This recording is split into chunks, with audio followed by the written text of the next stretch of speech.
Өмірден өтіп, жұмаққа жетіп, жайланғандар қаншама. Анасын сағынғандарға арнайы сағыныш басатын жырым. Келмесіне кім қияды анасын, түс көргендей болып пенде қаласың. Анаң ғана мәңгі өмір сүрердей жаулайды екен перзентінің санасын. Мейлі анаң 100-ден асып кетсе де, кәрілігі қуып жүріп жетсе де, перзент үшін қартаймайды анасы, қиындықпен сынақтардан өтсе де. Асыл ана, жүзің нұрлы күн едің, шаңырақтың мерекесі гүл едің. Сабырлы едің, қадамы бар салмақты, мейірімге бөлеуші едің жан жақты. Барлық балам болса екен деп қасыңда, барлықтарын теңеп қойып асылға, бәрін бірдей көре алатын анашым, жасыңызды жетсе де бек ғасырға. Тазалықты сүйген еді жанындай, таза жүрек қалай тұрсын сағынбай. Сағынамыз, езеуреген кезіңді жүр алмаймыз, бұл тағдырға бағынбай. Кеттің ана, жұмағыңа білеміз, дұға тілеп еске алып жүреміз. Ақ жаулығың иісіңізді сіңдірген, соны иіскеп аңсап кейде жүреміз. Даусың сенің естілгенді жібідік, сол даусыңды іздеп жаным түңілдік. Жадыраған жаның жаздай көрінген жансыз бейне суретіңе үңілдік. Жап-жарық ай, сендей сұлу болмаған, ұнамай тұр бұл тыныштық орнаған. Өзің барда шолдаған немерең тып-тыныш боп есейгендей таң қалам. Ана жаным, ақ жүрегің кең еді-ау, қиналсаң да еш білдіргің келмеді-ау. Сіздей мықты бола алмаймыз, анашым, жоқ дегенге бала жүрек сенбеді-ау. Жаным, анам, жалған өмір мәңгі емес, пәк жүзіңдей елестеді таңғы елес. Тек жақсылық оймен ғана жүргенім, сізсіз өмір өтер бірақ мәнді емес.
Самай шашыңнан алдында ана бас ұрдым, бөпеңнің тербеп бесігін әкемнің даңқын асырдым.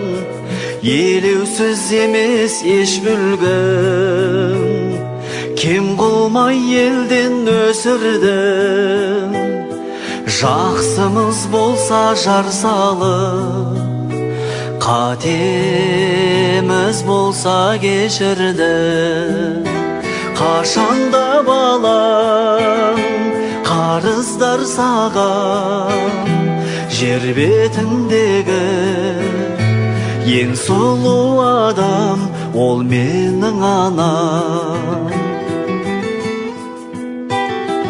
Ботам деп әркез үн қатқан, көтерген жүгі мың батпан.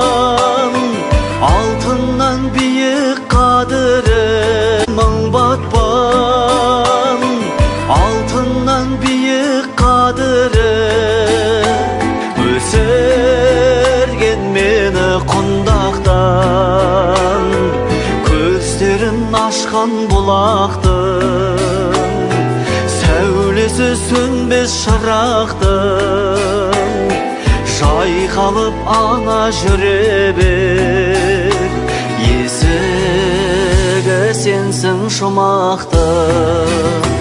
Қашанда балаң қарыздар саған, жер бетіндегі ең сұлу адам ол менің анам. Қашанда балаң қарыздар саған, жер бетіндегі ең сұлу